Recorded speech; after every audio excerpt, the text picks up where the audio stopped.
Après une semaine à la tête de l'équipe, Jean-Louis Gasset a déjà réussi sa première mission, à mener un peu de sérénité et de confiance à un groupe qui en manquait cruellement, mais aussi se qualifier pour les 8ème d'Europa League et enfin renouer avec la victoire en championnat en battant largement Montpellier 4-1 au Vélodrome. Maintenant la question qui se pose c'est jusqu'où peut aller l'OM version Gasset? Est-ce qu'on peut aller chercher une qualification européenne en fin de saison alors qu'on pointe actuellement à la 9ème place du classement et peut-on espérer faire un beau parcours en Europa? On va analyser tout ça dans cette nouvelle vidéo.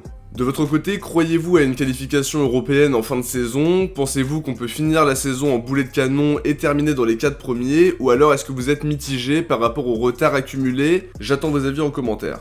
On passe tout de suite à l'analyse en commençant par un focus sur les performances de l'équipe sur les 2 derniers matchs. La première chose à mettre en avant, c'est que Jean-Louis Gasset a donné un second souffle à un effectif qui était au fond du trou à la fin de la période Gattuso. On était sur une série de 7 matchs sans victoire, toutes compètes confondues, et notre seule victoire de l'année 2024, c'était face à Thionville en Coupe de France. La défaite à Brest alors qu'on était en supériorité numérique a totalement scellé le sort de Gattuso, et l'objectif de la direction, c'était justement d'insuffler quelque chose à cette équipe. Dans le jeu, on a vu une nette amélioration en quelques jours seulement. Gasset a trouvé les bons mots pour remobiliser les joueurs qui étaient en difficulté. On pense à Iliman Ndiaye qui a fait son meilleur match à l'OM contre Montpellier alors que c'était très poussif avant ça. Il a aussi su concerner Ismail Assar qui peinait à trouver une place dans le 11 de Gattuso. Ça c'était pour faire un petit point individuel mais c'est le collectif entier qui a repris confiance. Sur les 2 premiers matchs de Gasset, on n'a pas stressé en fin de match. Il n'y a pas eu le fameux craquage qu'on voyait à chaque fois sous Gattuso en prenant un but juste après avoir marqué ou en se faisant égaliser dans les dernières minutes alors qu'on menait déjà difficilement.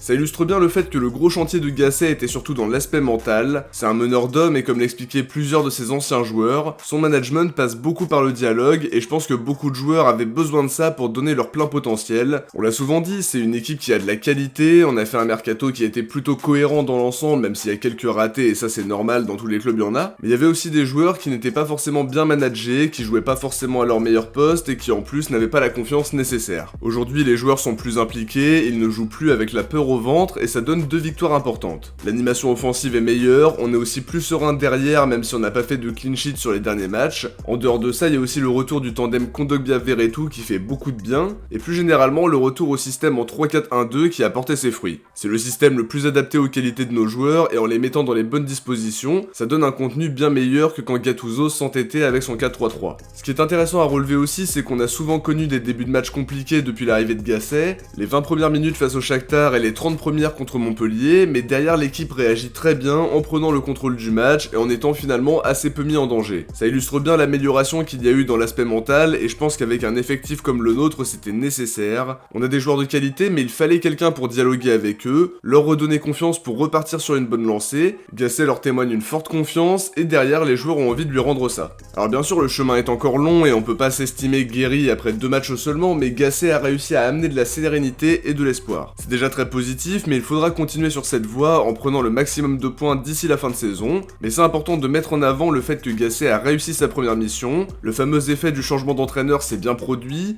les joueurs sont plus concernés et ont envie de montrer leur qualité à leur nouveau coach. Espérons que ce ne soit pas temporaire, mais quoi qu'il en soit, la décision de virer Gattuso et de le remplacer par un coach intérimaire en attendant cet été, pour le moment ça porte ses fruits et on espère que ça va durer.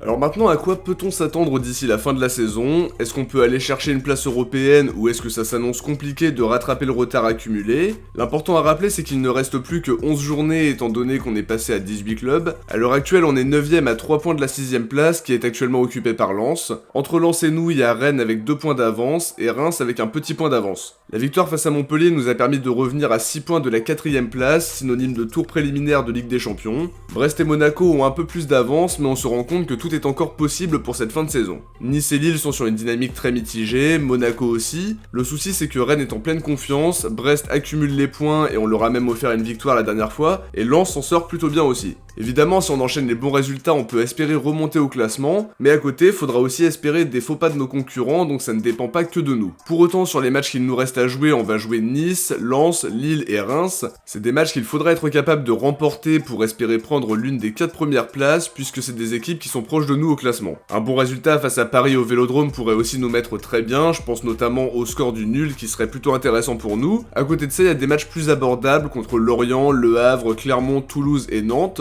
où on ne pourra pas se permettre de perdre des points. Comme on l'a dit, c'est encore possible d'inverser la tendance, mais faut faire le plein de points à chaque match, en prenant surtout des points face aux concurrents directs, ce qu'on n'a pas su faire la saison dernière en s'inclinant face à Lens dans le match décisif. Là où c'est positif, c'est que l'arrivée de Gasset a insufflé quelque chose à cette équipe, et c'est le moment de lancer une série pour terminer la saison en boulet de canon. Si on arrive à aller chercher la 4ème place au bout du suspense, ce sera pas une saison ratée, même si le scénario idéal reste de se placer sur le podium, étant donné que le tour préliminaire c'est toujours incertain, on l'a vu au mois d'août dernier. Mais pour la 3ème place, avec le retard accumulé, c'est pas évident de miser là-dessus. Pour autant, c'est encore possible, mais on n'aura vraiment pas de joker, donc faudra que l'équipe soit très régulière dans les performances. Les 2 derniers matchs incitent à l'optimisme, mais le plus important sera de confirmer sur la durée, et de gagner le maximum de matchs possible. Quand on regarde le calendrier, c'est en tout cas faisable, même s'il y aura quand même des matchs compliqués.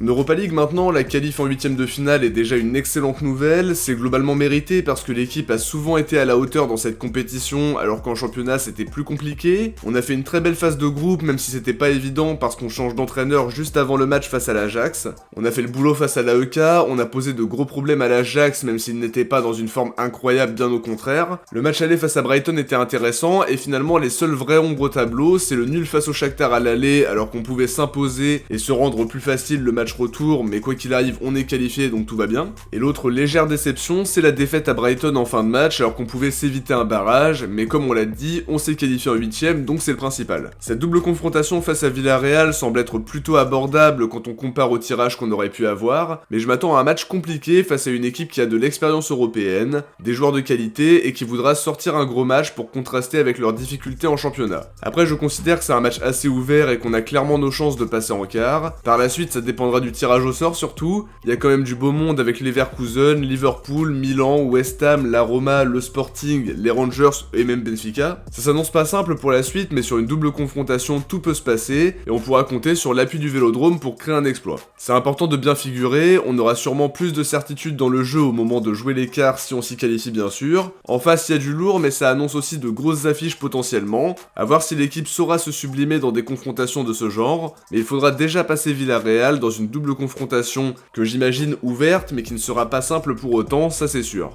Alors maintenant, pour conclure sur cette analyse, l'arrivée de Jean-Louis Gasset semble déjà avoir eu un effet bénéfique dans l'aspect mental, avec des joueurs qui ont repris confiance. C'est très bénéfique pour le collectif parce que chacun semble avoir pris ses responsabilités, chaque joueur est un petit peu mieux que sur les dernières semaines, et ça se voit dans le contenu, avec une meilleure animation offensive et moins d'errance défensive. Maintenant l'enjeu c'est de confirmer tout ça sur la durée pour terminer la saison sur une bonne note. On l'a dit, concernant nos objectifs, c'est encore possible d'aller chercher une qualification européenne, mais on n'a plus le droit à l'erreur et faudra espérer des faux pas de nos concurrents directs.